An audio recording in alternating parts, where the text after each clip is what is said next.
الحمدللہ وحدہ لا شریک لہ والصلاۃ والسلام علی من لا نبی بعد۔ سورہ احزاب کے مضامین چل رہے تھے۔ پارہ نمبر 20 کے آغاز میں اللہ تعالیٰ نے ازواج مطہرات کا ذکر فرمایا ہے اور بطور خاص ازواج مطہرات کو اہل بیت فرمایا ہے۔ یہ بات نشین فرما لیں، اہل بیت کا سب سے پہلا اولین مصداق پیغمبر پاک کی بیویاں ہیں اور اس کے بعد پیغمبر پاک کی بیٹیاں اور داماد ہیں، اولاد ہیں۔ تو اہل بیت کا پہلا مصداق پیغمبر کی بیویاں ہیں اور اللہ تعالیٰ نے اس آیت کے شروع میں پیغمبر کی بیویوں کو اہل بیت فرمایا اور رسول اللہ صلی اللہ علیہ وسلم کی بیویوں کے ذریعے امت کو بات سمجھائی ہے کہ خواتین کو گھر میں رہنا چاہیے، بلا ضرورت باہر نہیں جانا چاہیے، ضرورت پیش آ جائے تو بند سور کے باہر نہ نکلیں، آواز کو یوں نہ نکالیں کہ جس سے بندے کے اندر رغبت پیدا ہو۔ یہ باتیں سمجھائی ہیں اور پھر مرد عورت دونوں کے بارے فرمایا کہ جو اطاعت کرتے ہیں، نماز کی پابندی کرتے ہیں، روزہ رکھتے ہیں، شرمگاہوں کی حفاظت کرتے ہیں، ذکر کرتے ہیں، اللہ تعالیٰ سب کو اجر عطا فرمائیں۔ اور پردے کا فرمایا ہے کہ پردے کا بہت اہتمام کریں۔ اللہ تعالیٰ نے اپنے نبی سے فرمایا کہ اپنی بیویوں کو، بیٹیوں کو، ایمان والی عورتوں کو سب کو یہ بات سمجھاؤ، پردے کا اہتمام کریں۔ حضرت زین اور زینب رضی اللہ تعالیٰ عنہما کا اللہ نے قصہ بیان فرمایا ہے کہ حضرت زینب کا نکاح حضور پاک صلی اللہ علیہ وسلم کے منہ بولے بیٹے حضرت زید کے ساتھ ہوا ہے۔ ان کا آپس میں نبھا نہیں ہو سکا، طلاق ہوئی، پھر حضور صلی اللہ علیہ وسلم کا نکاح حضرت زینب سے ہوا ہے۔ تو یہ رسم بد کو ختم کر دیا گیا پیغمبر کے عمل کے ذریعے کہ منہ بولی بیٹی سے نکاح کیا جا سکتا ہے۔ منہ بولے بیٹے کی بیوی یعنی بہو، منہ بولا بیٹا، اس سے بھی نکاح ہو سکتا ہے۔ تو یہ مسئلہ سمجھا دیا گیا کہ منہ بولا بیٹا اس کی بیوی سے بھی جب وہ طلاق دے تو نکاح کر سکتے ہیں۔ اسی طرح منہ بولی بیٹی حقیقی بیٹی نہیں ہے، اس سے بھی نکاح ہو سکتا ہے۔ حضرت زید رضی اللہ تعالیٰ عنہ واحد صحابی ہیں جن کی خصوصیت یہ ہے کہ اللہ تعالیٰ نے قرآن کریم میں ان کا نام لیا ہے، فلما قضا زید نام لیا ہے۔ حضرت زینب فخر کیا کرتی تھی کہ میرا نکاح زمین پہ نہیں ہوا، اللہ تعالیٰ نے آسمانوں پہ کیا ہے۔ بہرحال یہ دونوں کا یہاں ذکر فرمایا۔ پھر ختم نبوت کا مسئلہ بیان فرمایا، ولاکن رسول اللہ و خاتم النبیین، حضور اکرم صلی اللہ علیہ وسلم آخری نبی ہیں۔ آپ کو نبی ماننا بھی ضروری ہے اور آخری نبی ماننا بھی ضروری ہے۔ جو شخص آپ کو نبی نہ مانے وہ دائرہ اسلام سے خارج ہے، اسی طرح جو نبی مانے آخری نبی نہ مانے وہ بھی دائرہ اسلام سے خارج ہے۔ آگے پھر کچھ اجتماعی آداب بیان فرما دیے گئے ہیں کہ جس کا گھر ہو اسے اجازت کے بغیر داخل نہ ہو، اگر کوئی دعوت پر بلائے دعوت کے بعد وقت ضائع نہ کرو، چلے جاؤ، اور غیر محرم سے کوئی چیز مانگو تو پردے کے پیچھے مانگو۔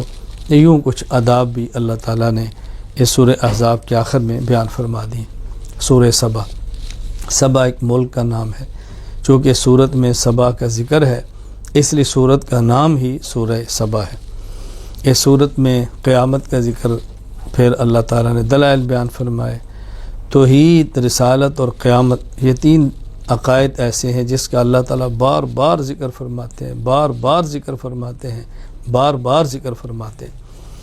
یہاں اللہ تعالیٰ نے حضرت داؤد علیہ السلام کا واقعہ بیان کیا، سلیمان علیہ السلام کا واقعہ بیان کیا، اہل سبا کے قصے کو بیان کیا۔ حضرت داؤد علیہ السلام کو اللہ نے خلافت دی ہے۔ پھر آپ کا معجزہ ہے، جب آپ زبور کی تلاوت کرتے تو پہاڑ بھی ساتھ پڑھتے تھے، آپ زبور کی تلاوت فرماتے تو پرندے بھی آپ کے ساتھ زبور پڑھتے تھے۔ اور حضرت داؤد علیہ السلام کو معجزہ ہے کہ لوہا بالکل ان کے ہاتھوں میں نرم تھا، جس طرح ہم کوئی چیز ایسے ریشم ہمارے ہاتھوں میں نرم ہے، لوہا ان کے ہاتھ میں نرم تھا، جیسے چاہتے اسے ہو جاتا تھا۔ ان کے بیٹے سلیمان علیہ السلام کو اللہ نے ایسی بادشاہت دی ہے کہ ان کے بعد کسی کو ایسی بادشاہت نہیں ملی۔ پھر حضرت سلیمان علیہ السلام پرندوں کی بولیاں جانتے تھے۔ حضرت سلیمان علیہ السلام چیونٹی کی بولیاں جانتے ہیں۔ جنات پہ اللہ نے حکومت دی ہے۔ حضرت سلیمان علیہ السلام کے بہت سارے کام ایسے تھے تو جنات سر انجام دیتے تھے، ہنڈیاں پکا رہے ہیں، تعمیرات کا کام لے رہے ہیں، بہت مسجد اور جو آپ چاہتے ہیں ان سے بنواتے ہیں۔ یہ حضرت سلیمان علیہ السلام کا معجزہ تھا کہ اللہ پاک نے یہ نعمت ان کو عطا فرمائی تھی۔ پھر اللہ تعالیٰ نے اس میں حضرت سلیمان علیہ السلام کی موت کا ذکر کیا ہے، فلما قضینا علیہ الموت ما دلہم علی موت الا دابۃ الارض تأکل من ساتا۔